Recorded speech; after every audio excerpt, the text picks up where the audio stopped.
Welcome to another live lesson on the BBR Productions YouTube channel. Why are you here? Well, probably one of many reasons. First off, we like to go over how to run your entertainment career like a business. So we teach a lot of tools and skills that handle network market practice, and of course, managing of your time, money, and people, and additionally to think outside the box. And this video today is focused on specifically managing your money and understanding how money works and some tips and tools to increase your financial IQ to understand how money works. Why do we want to know how money works? Because it helps us develop a resource for a foundation and also growth to wealth. Wealth is the amount of time you can go without having to recoup income. And also, wealth helps you say yes to things because you want to, not because you have to pay the bills. And when you have choice, you create options to build your brand's awareness. So let's get right into it, shall we? I'm Thomas J. Beleza, and I'm asking that you please like, comment, and share this video along with subscribing for future content on how to be successful in your career, specifically the entertainment industry. If you have any questions during the video, feel free to plop them into the comment section. This is being streamed on the BBR groups, YouTube, and Twitch simultaneously. I'm always happy to jump on the questions. Also, after the video has been posted, feel free to just leave the comments below and I'll answer it in a future video and or answer it on that actual comment. So what is financial IQ? Financial IQ is the understanding or the comprehension of how finances work, or money, currency, and also the ability to execute action to create mobility or growth with that financial money knowledge. We have a couple of things we're going to go over today that could help you understand or even grow your financial IQ to give you a better understanding of what you should be doing with money. Because there is a difference between recouping income and wealth growth. Recouping income is just trading your time for money. And the trading your time for money, what do they usually do? They throw it into a savings account or a checking account or maybe an IRA or life insurance, things like that. Or they just spend and buy money, buy things. They go, I need a car, I need a house, I needed this, I needed that. Whereas financial IQ gives you options. It teaches you how to utilize money, how taxes work, etc., etc. So let's go on with a couple of things today.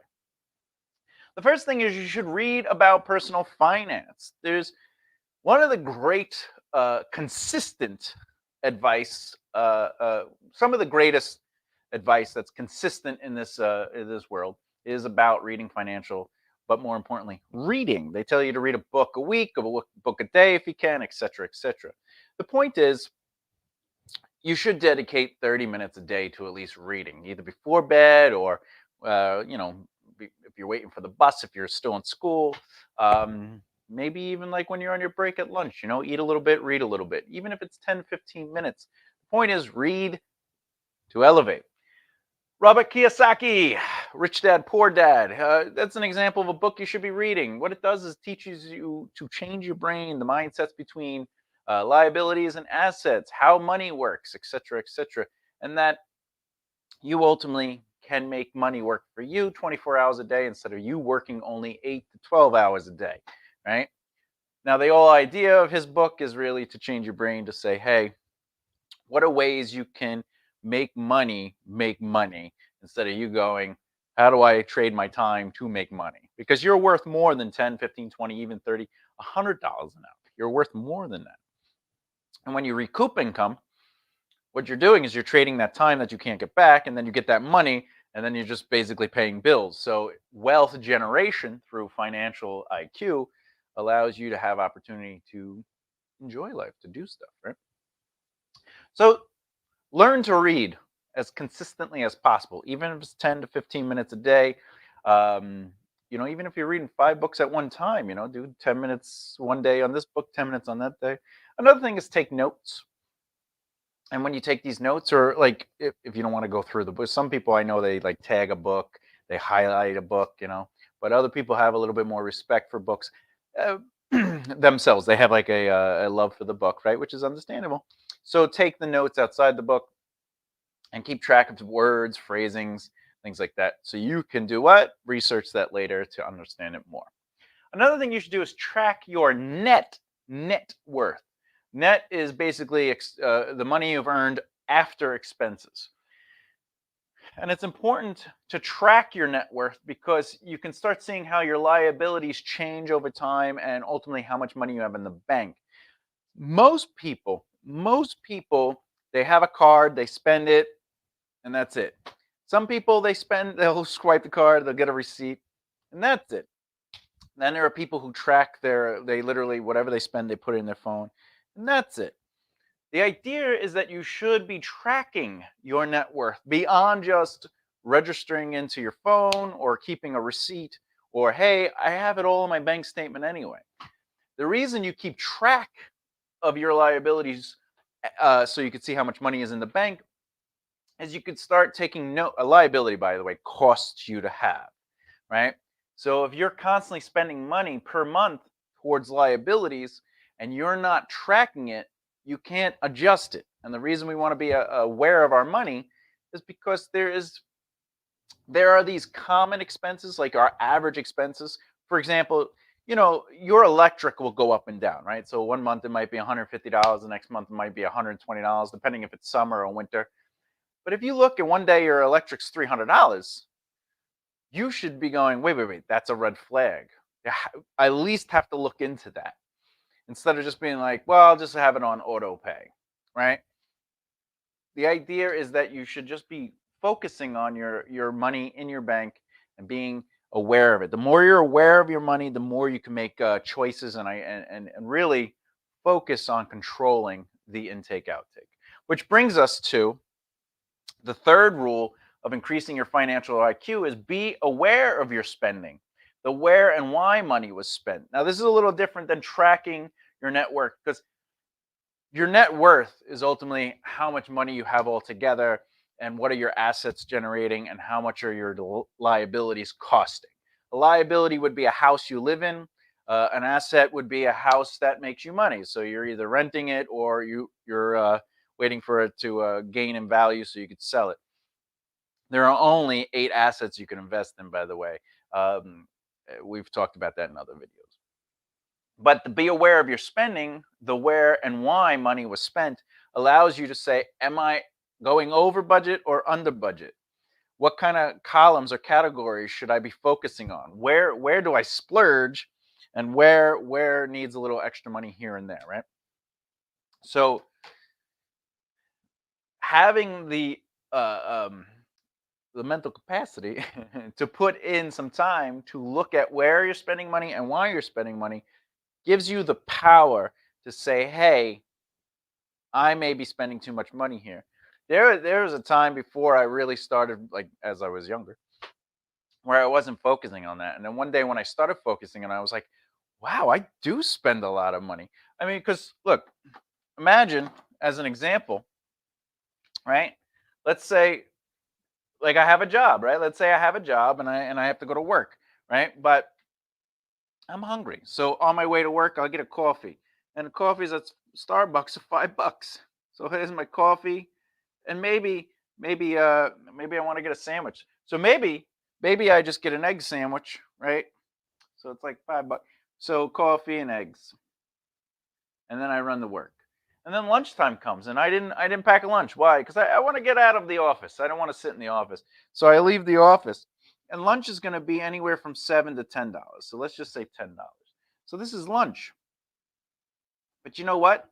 I get home, I don't want to eat.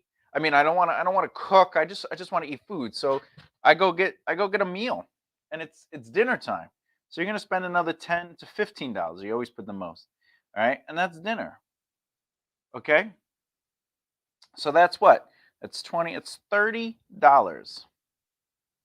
That added up pretty quick for one day. Times, let's say 5. So what is that? It's $150 a week, which is what? It's $600 a month.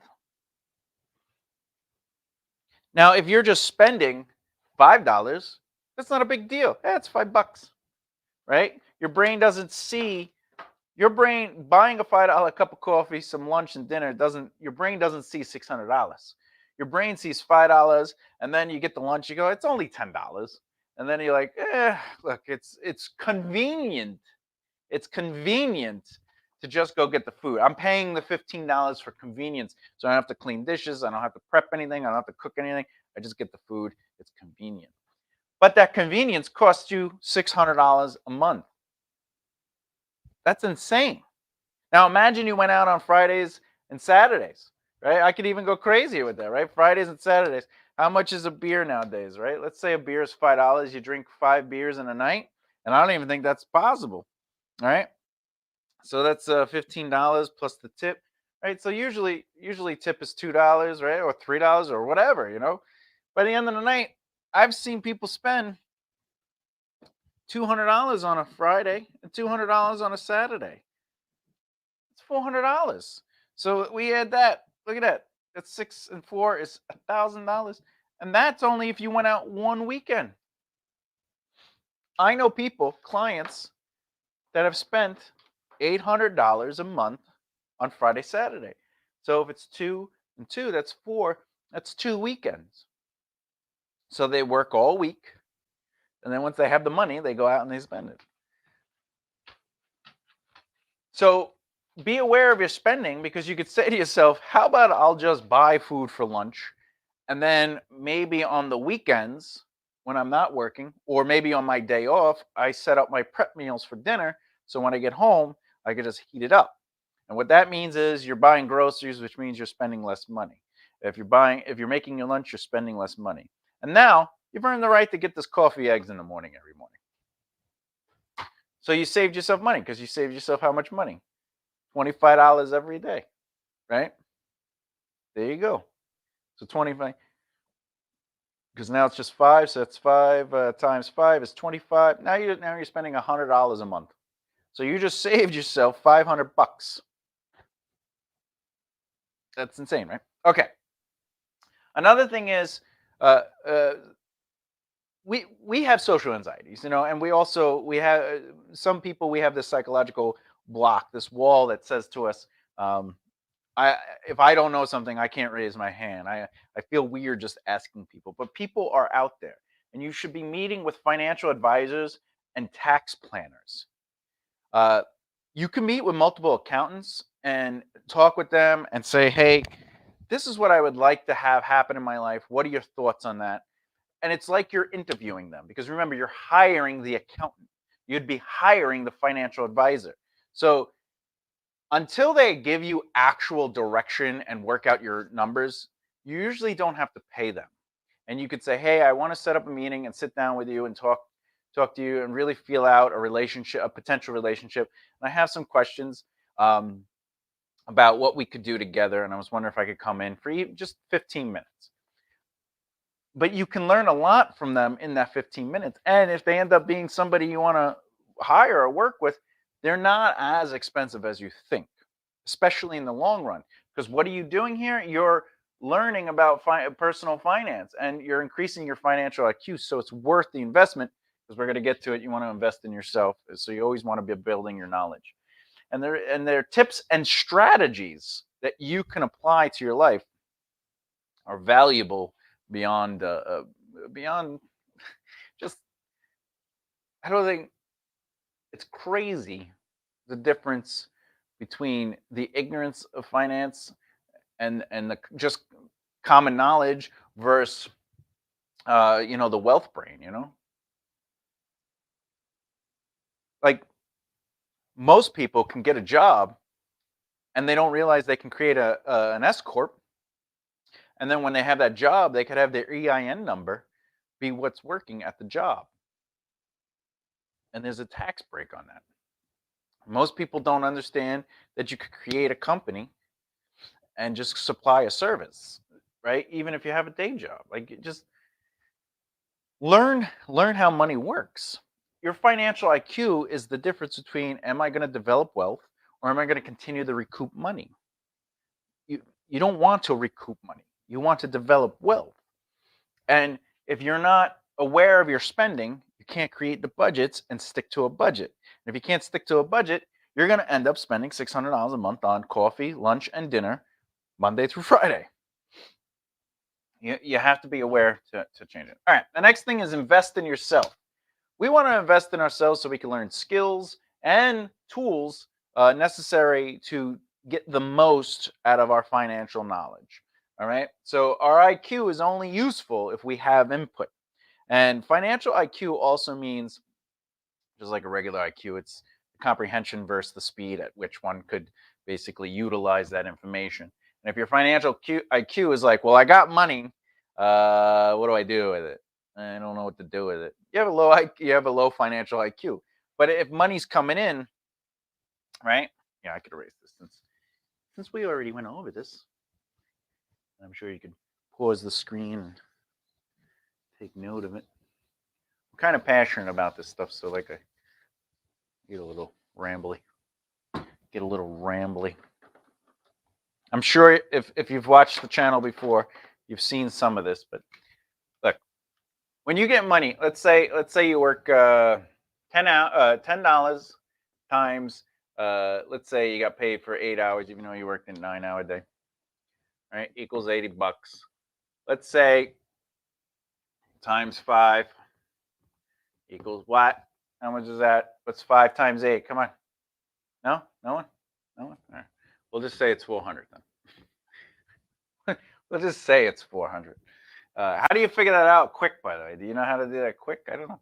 Well, because 8 and 8 is what? 16? And then what's 16? 16 is 32. And then you just add 8. No? You just add 8 to 32. That's 4. Anyway. All right. So 400, right?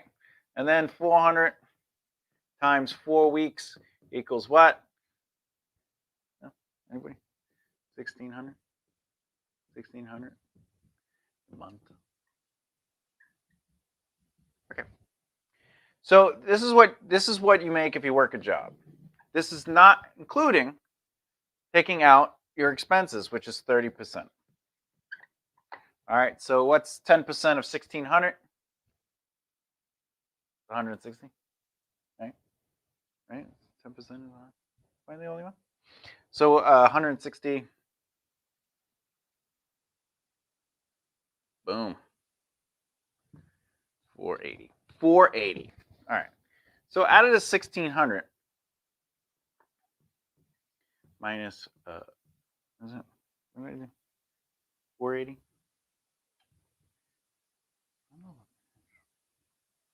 Oh, 18. Yeah, 480. All right.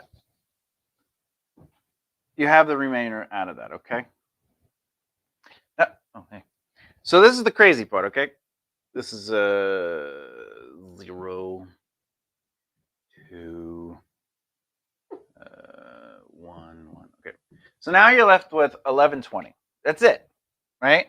And you think that's what I had for the month. By the way, remember if we spent $600 a month, what did you just spend half of that, right?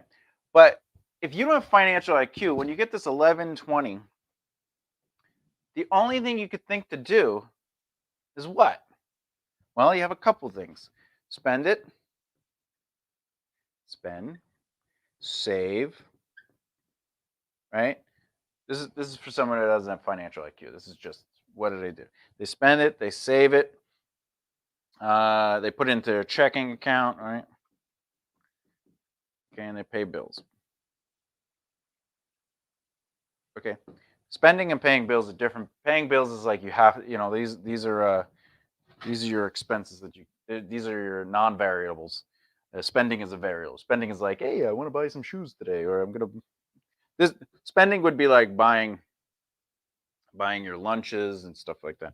Saving, sometimes saving for people who don't have a financial IQ, they go savings account, okay, or Roth R, the 401k, right? 401k, right? But this is the thing. These two things don't really make you money, right? They make you a little bit of money. And if you had a lot of money, of course you're going to make a little. But savings account, what do they do? 2%? If you're lucky, it's an annual 2%. And this, depending on if it's your company, gives you half. So if you put in 50%, they give you 50%, right? right? And your checking is just not 0%, and you pay your bills that cost you money, right? So cost.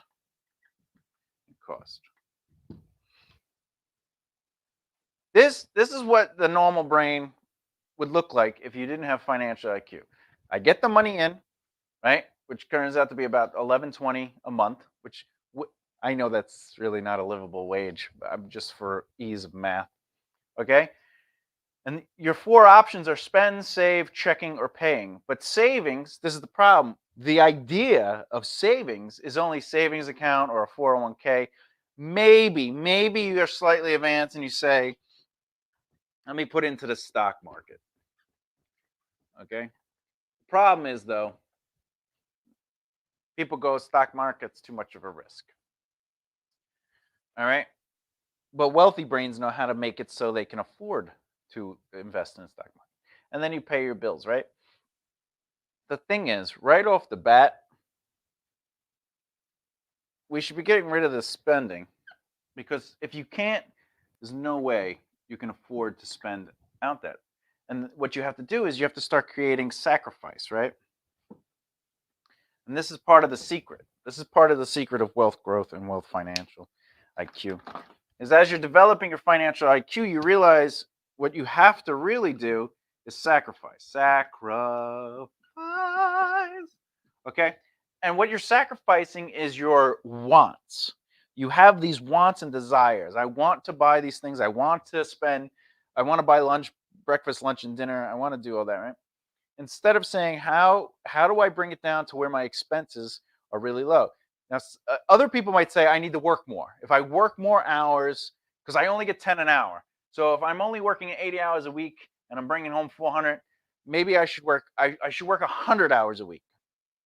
But what about the job saying, nope, we don't have extra time during the week. You can only work 80 hours, right? I mean, 80 hours, 40 hours. You can only work 40 hours. We don't have any more time to give you, right? And you say, oh, but I need the extra time. They go, no, we can't afford. In fact, we might have to take time away from you, right? Because we only have so much time we can give out to people. So let's say you're only working the 40 hours. Okay. Oh, that's money, not hours. You're only working the 40 hours, right? The brain is thinking, well, I need to work more hours to make more money, or I need to make, because this is money. I either need to make more money or work more hours, or I need to work more hours making more money, right? But the same, if you notice, the system is the same still, though. So if I'm making more money, the only thing you're accomplishing is, well, now I've earned the right to spend because I have more money, so I could spend more, right? And I could save more. I'll save more. But saving money is not developing wealth, and it's not financial IQ. If you put $100,000 into the bank savings account, your money is not working for you. You might be getting that 2% annually, but it's still not working for you. It's not developing wealth. And your checking, it's a personal checking. It's not a business checking. So what's the point? And you got to pay your bills, right? So in reality, what should you do? Well, I'll get to this in a second. How are we doing with time? All right, I'm gonna just do this real quick, and then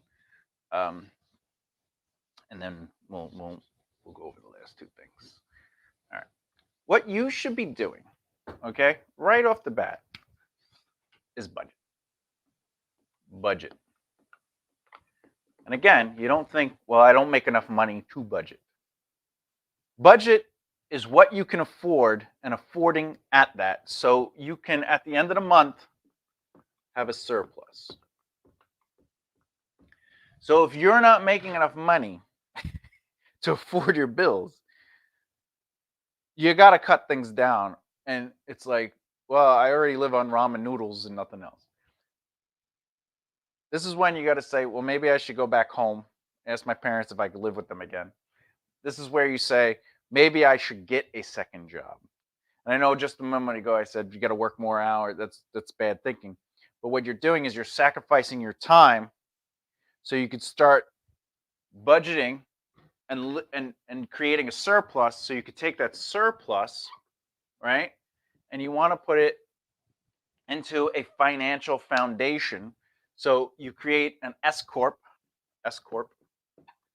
or LLC. And again, by the way, this is I'm based in the U.S. states. I'm the states. So I don't know what it would be in another country if you could do an S corp or LLC. My knowledge is states. So you budget to create a surplus, and then you create the S corp and the LLC, and from there, right? You want creating your financial foundation. Financial foundation. And the reason we do this is because we're trying to save up how much money? A minimum of 18 months of financial, or you could even call it your startup capital. Startup capital. Okay?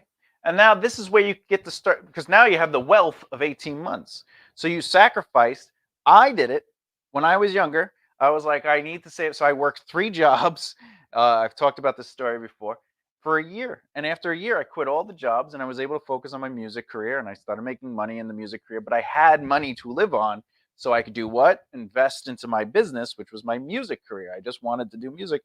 So I had the money paying my bills. But over time, before the 18 months of money ran out, I had already developed income through my musical efforts.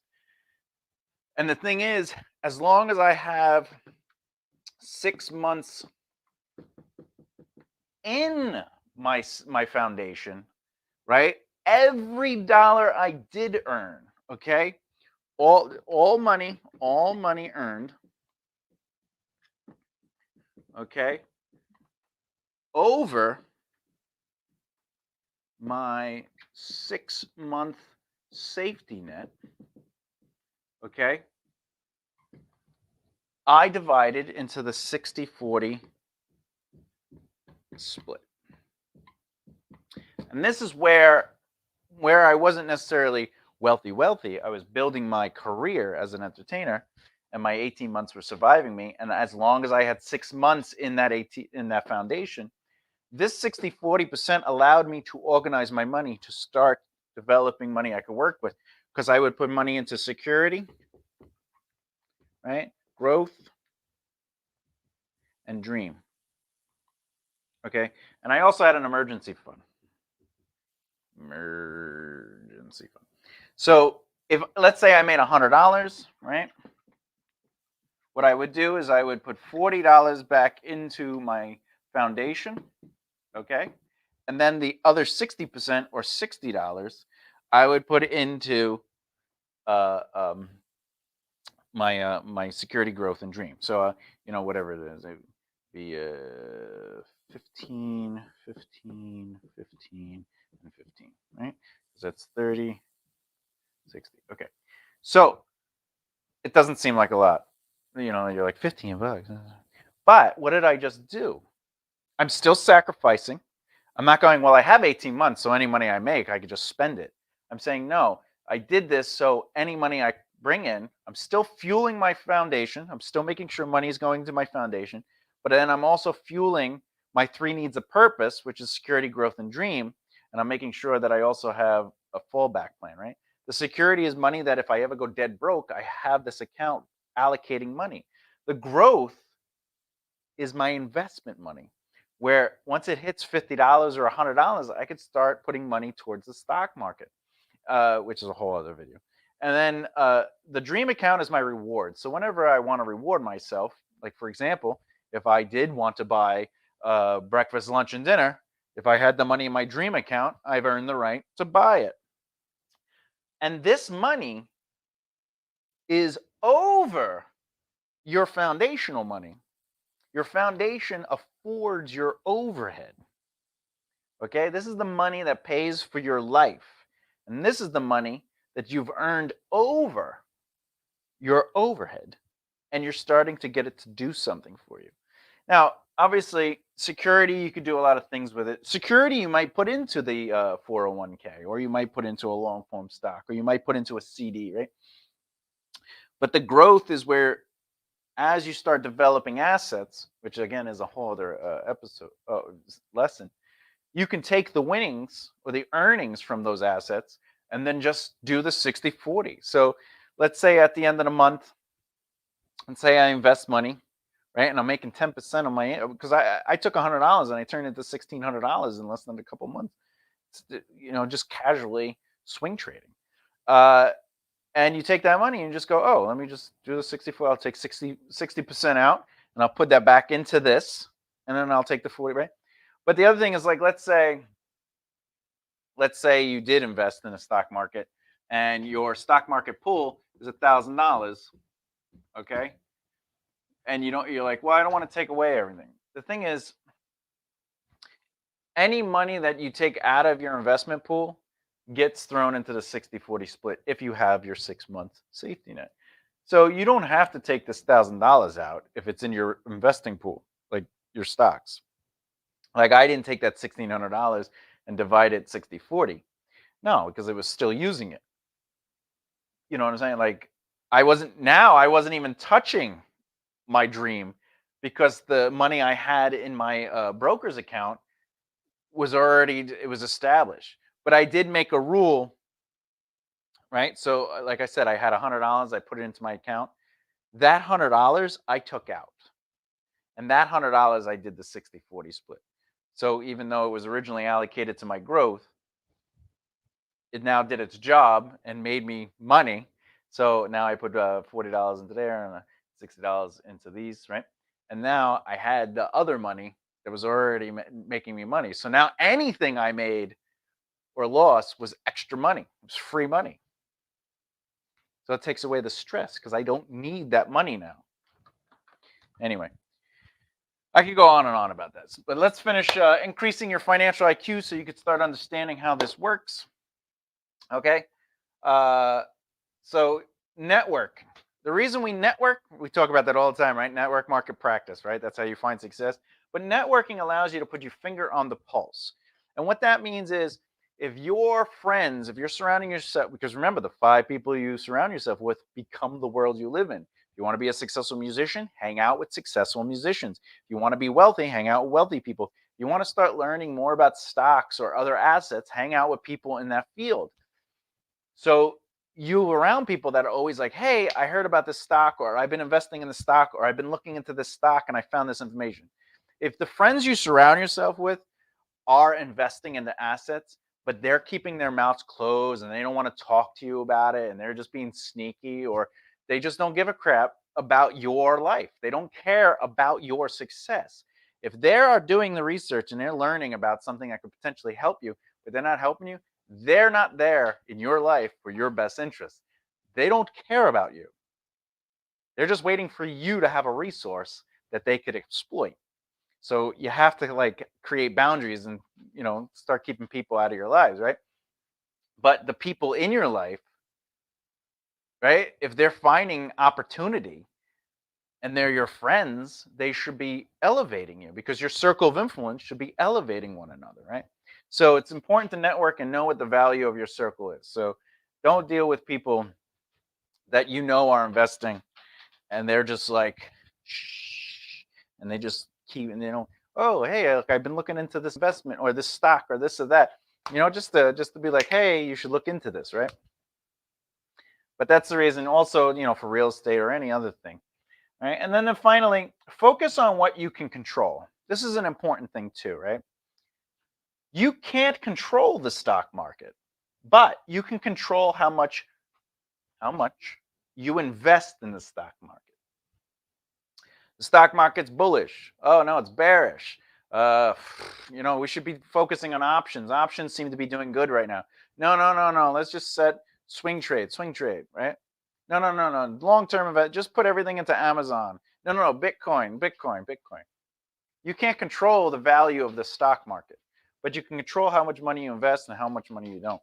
And by the way, with investing into the stock market, keep in mind, there is literally a numeric mathematical system to investing into stocks.